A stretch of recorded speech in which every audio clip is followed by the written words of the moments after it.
Good day everyone. Today, we will discuss the digital self and other cyberspace. First, what is digital age? Digital age is also known as information age or computer age. It refers to the period in human history characterized by widespread use of technology such as computers, cell phone, and others. Ang digital self age ay ang kasalukuyang panahon kung saan laganap ang paggamit ng mga makabagong teknolohiya kagaya ng cellphone, computer at iba pa. Ito ay may malaking ambag sa ating lipunan kagaya na lang ng pag-unlad ng ating ekonomiya at ito rin ay nakatulong sa pakipag-ugnayan natin sa ibang tao. Sunod naman, we'll proceed to the objective of this study. First, discuss about online identity and their self in cyberspace and user ID. Expound selected self presentation and impression management, evaluate the impact of online interaction of the self, establish boundaries of the online self, private versus public personal versus social identity online, gender and sexuality online. Online identity is how we represent ourselves online, a collection of our characteristics and interactions across different digital platforms. It's important to understand that our online identity isn't identical to our offline identity, as the way we represent ourselves can vary depending on the context. Here are the different perspectives on online identity. According to Internet Society, that organization 2011 highlights the difference between online and offline identities. They point out that each website we use has a unique idea of who we are. And because of our interactions and informations we share and differ from across platforms. According also to Boyd at 2010, much online identity research focuses on how people present themselves. This suggests that how we choose to portray ourselves online is a key aspect of our digital presence. While Marwick at 2013 emphasizes the limited identity cues available online. Every piece of information we share, from our typing style to our chosen username, shape perceptions of us, regardless of intent. The absence of face-to-face interactions gives digital details more weight in how others perceive us. In conclusion, our online identity is a complex and multifaceted concept. It is shaped by our choices and actions, how others perceive the information we share, and the specific platforms we use. Understanding this dynamic is crucial for responsible and effective online interaction. How do you build your online identity? Every website you interact with collect its own version of who you are, based on the information that you have shared. It is up to you how you will represent yourself as closely as you are and what you do in real life, or selectively to create a representation far from your real life. Your online identity is how you represent yourself on the internet. Every website you use gathers information about you from what you share. You decide how much of your real life you show online. You can be yourself completely, or you can choose to show online certain parts, creating an image that's different from who you are in real life. Today, I'd like to talk about selected self-presentation and impression management. This idea is all about how we show ourselves to others in a way that we think will make a good impressions. It's like choosing what parts of our personality, habits, or lifestyle we want others to see, especially when we know we're being observed. For example, we may act differently in front of our teachers than we do with our friends. We may speak more politely, behave more formally, and hide certain parts of ourselves because we want to be seen in a respectful and positive way. This is what we call impression management. Also, the way we present ourselves can change depending on who we're talking to or what situation we're in. Good day, everyone. First, let me introduce myself. I am Lee Christophe Corpin, and today I will be discuss the impact of online interactions on the self.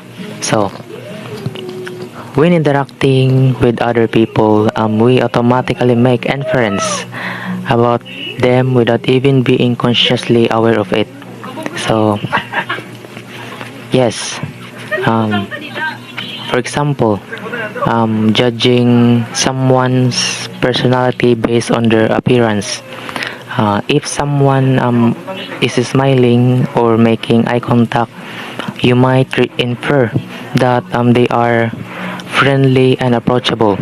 But if someone is frowning and avoiding eye contact, you might infer that they are unfriendly or even angry. So it is it is a quick judgment your brain makes based on limited information.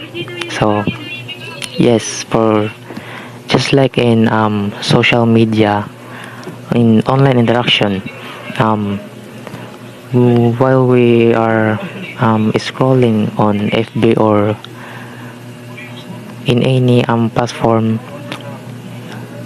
and we just see a photo or a video, and that video we automatically quickly making a judgment about what we see on that image or video. So um so when we cannot help but ponder what they are thinking about, what their facial expression mean, and what their intentions are. This predisposition is what makes social interaction so demanding. So this suggests that interaction with human partners requires a more emotional involvement, and thus more cognitive effort than interacting through computer. So this is clear that social online interaction does not require cognitive and emotional involvement, making our interaction with it much easier. So it is it is true that Facebook provides opportunities for increased identity development.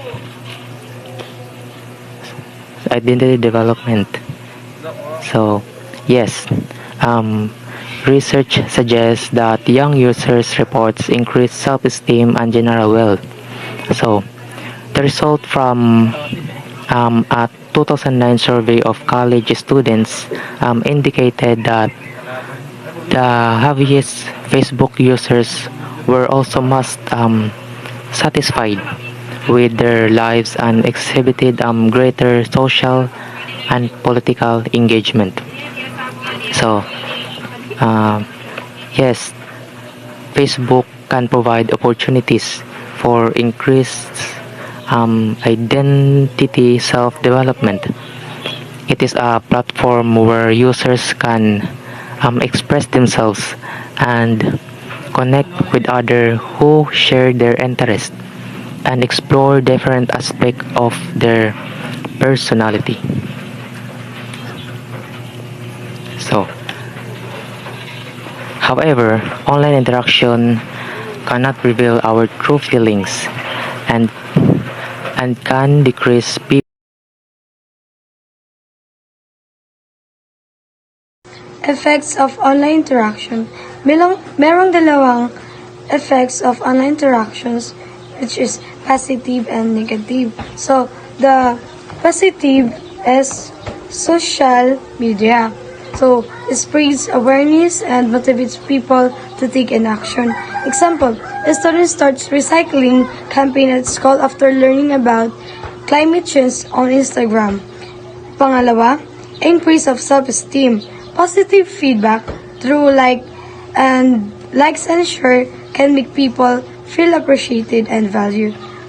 Example, a teen feels proud and confident after their artwork gets hundreds of likes Facebook. Pangatlo, boost one's moral and feelings of self-worth.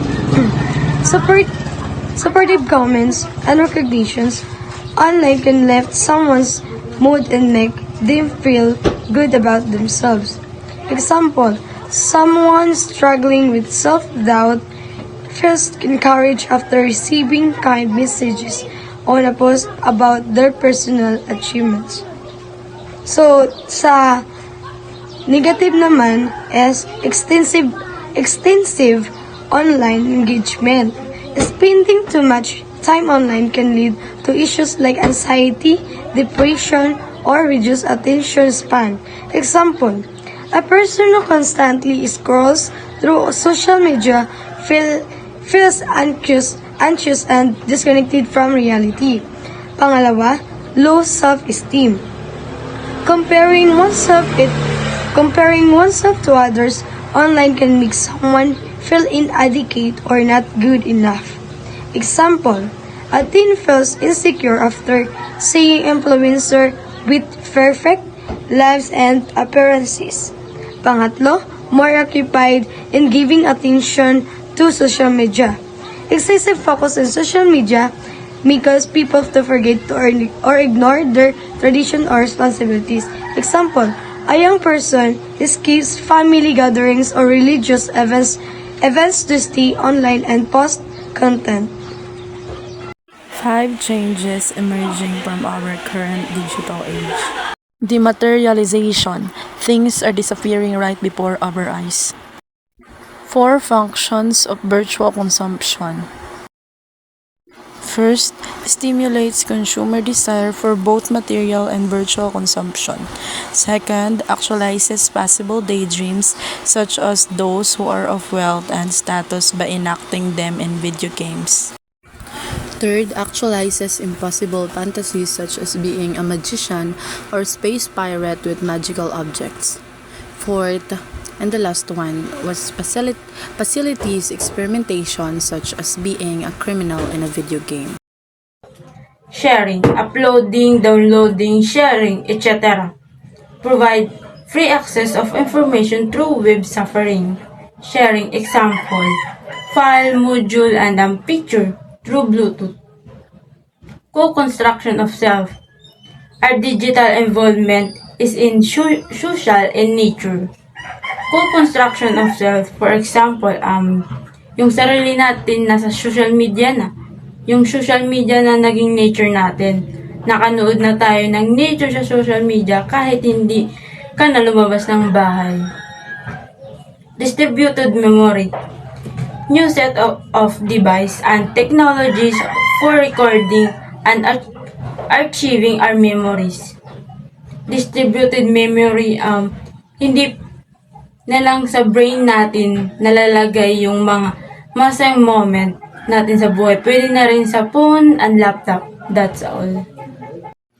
Boundaries of online self, private versus public, personal versus social identity online, gender and sexuality online.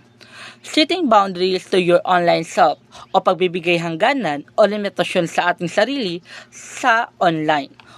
Halimbawa na lamang ng guard your password. Kailangan nating itago o maging lihim ang ating password na ginagamit sa online. Pangalawa, be choose online friend. Piliin natin kung sino ang ating magiging kaibigan sa online dahil hindi lahat ng tao ay pwede nating pagkatiwalaan. Pangatlo, don't embarrass others. Kailangan marunong tayong rumespeto sa online. Ang-apat, limit what you share. Limitahan natin ang ating binabahagi sa online dahil pwede na itong manakaw ang ating personal na impormasyon. Online adolescent, it should have impact from development issues such as sexuality, identity of the person. Adolescent online, mayroon itong malaking epekto sa pagkabuo ng pagkatao ng isang tao sa kanyang sexualidad at ang kanyang pagkakilanlan sa kanyang sarili.